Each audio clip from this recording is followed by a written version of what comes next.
जय माता दी दोस्तों। माता रानी आपकी सारी मनोकामनाएं पूर्ण करें और आप जीवन में खूब सारी तरक्की करें। इसी के साथ आज का जो वीडियो है वो मैं शुरू कर रही हूँ। दोस्तों आज के वीडियो में मैं बात करने वाली हूँ जीवित पुत्रिका व्रत या जीतिया व्रत के बारे में। बहुत सारे प्रश्न जो हैं वो आपके मन में उठते हैं। ऐसे में कुछ प्रश्नों के जवाब जो है वो मैं आज आपको देने वाली हूँ। सबसे पहले अगर मैं बताऊँ कि जो जीतिया का व्रत है, जीवित पुत्रिका का व्रत, वो कब से शुरू हो रहा है, तो 5 अक्टूबर से 7 अक्टूबर तक 3 दिवसीय ये जो व्रत है वो शुरू हो रहा है। 5 अक्टूबर को नहाए खाए, 6 अक्टूबर को जो व्रत है वो पूर्णतया निर्जला व्रत किया जाएगा, निराजली व्रत जो है वो किया जाएगा। 7 तारीख को इस व्रत का पारण होगा।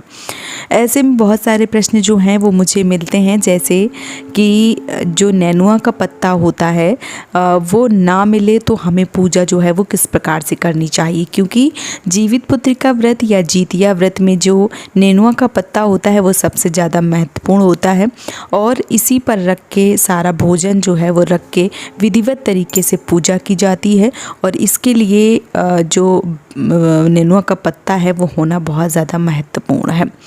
ऐसे में बहुत सारी बहनों के प्रश्न आते हैं कि अगर नेनुआ का पत्ता ना मिले तो हमें क्या करना चाहिए। तो देखिए, कोशिश कीजिए, क्योंकि नेनुआ का पत्ता जो है वो सबसे ज़्यादा महत्वपूर्ण है इस पूजा में। इसी से पूजा जो है वो शुरू होती है और इसी पे पूजा जो है वो समाप्त होती है।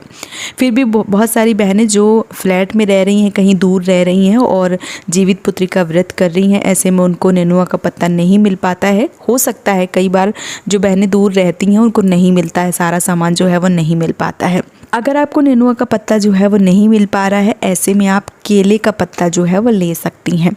बहुत सारी बहनें हैं जिनको केले का पत्ता जो है वो भी नहीं मिल पाता है, तो उनको क्या करना चाहिए, सतपुतिया का पत्ता आता है तो वो आप ले सकते हैं, केला का पत्ता ले सकते हैं। अगर नहीं मिलता है, कुछ इनमें से कोई भी नहीं मिल रहा है, तो ऐसे में आप पान का पत्ता जो है वो लेके उसके ऊपर सारी सामग्री रख के विधिवत तरीके से पूजा जो है वो कर सकते हैं, क्योंकि पान का पत्ता बहुत ही आसानी से सब जगह मिल जाता है। पान की दुकानें हर जगह मिलती हैं, आप कहीं भी चले जाइए, परदेश में भी जो बहनें हैं वो भी पान का पत्ता बहुत ही आसानी से मिल सकता है उनको। तो पान वाली दुकान पे जाके पान का पत्ता आपको कलेक्ट करना है और उसके ऊपर रख के ही जीमुत वाहन, सियारन और चील की जो पूजा है वो आपको करनी है पूरी विधिवत तरीके से। जो भी भोग प्रसाद आप मान लीजिए नेनुआ के पत्ते के ऊपर रख के चढ़ा रही थी, वही चीज़ें जो हैं वो आपको पान के पत्ते के ऊपर रख के चढ़ानी है। तो ये चीज़ें आपको समझ में आ गई होंगी कि अगर आपको नेनुआ का पत्ता नहीं मिलता है, मतलब जो तरोई का पत्ता है वो आपको नहीं मिलता है, तो ऐसे में आप सतपुतिया का पत्ता, केला का पत्ता या पान का पत्ता जो है वो ले सकती हैं। तीनों पत्तों में से कोई एक पत्ता जो है वो आप ले सकती हैं। मतलब क्वांटिटी जो है वो आप अपने हिसाब से रखिए कि कितने पत्ते जो हैं वो आपकी पूजा में लगने वाले हैं, तो आप उसी प्रकार से पत्ता जो है वो ले सकते हैं। दूसरा जो प्रश्न है वो ये है कि व्रत छूट गया है, बहुत सारी माताएं बहनें जिनका व्रत छूट गया है तो वो क्या नया व्रत उठा सकती हैं। तो हाँ, बिल्कुल, इनका व्रत छूट गया है वो उठा सकती हैं नए तरीके से। अब बहुत सारी बहनों के मन में ये प्रश्न आएगा कि इस साल खरमास, मनमास, अधिक मास जो है वो लगा था, ऐसे में हम नया व्रत शुरू करें या ना शुरू करें। तो देखिए, जो भी हमारे धार्मिक शास्त्र हैं उनके अनुसार जब अधिक मास लगता है उस महीने में व्रत नहीं उठाए जाते हैं, आगे और पीछे व्रत उठा लिए जाते हैं। इसमें कोई दिक्कत, कोई परेशानी जो है वो नहीं है। लेकिन अगर आपके घर की परंपरा ऐसी है कि अधिक मास पड़ता है तो पूरे साल व्रत नहीं उठाए जाते हैं, तो आप अपने बड़े बुजुर्गों से एक बार राय लीजिए। अगर वो मना करते हैं तो आप फिर अगली साल इस व्रत को पूरे नियम पूर्वक जो है वो कीजिए।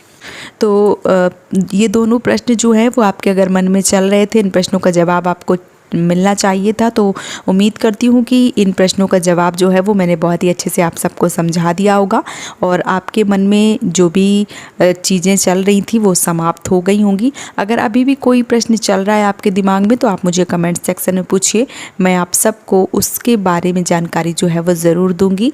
आज का वीडियो यहीं पर समाप्त कर रही हूँ दोस्तों। आप सभी माताओं बहनों को जीतिया या जीवित पुत्रिका व्रत की ढेर सारी शुभकामनाएँ।